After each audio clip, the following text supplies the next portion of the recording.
Wajasiriamali wengi wanaofanikiwa kwenye biashara, wanapopata idea ya jina la biashara, huwa wanakimbilia kulisajili kwanza. Watu wengi huwa hawajui kwa nini. Nasikilize vizuri.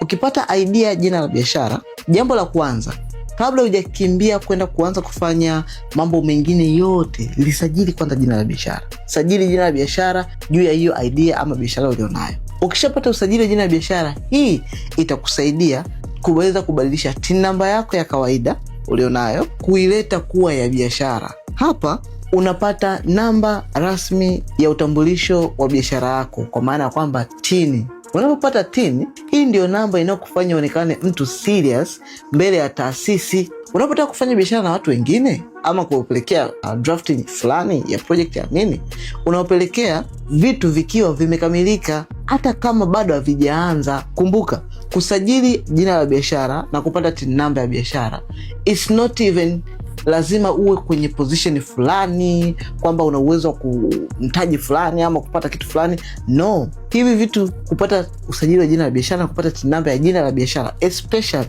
TIN namba ya jina la biashara, huhitaji chochote kabisa. Just have it.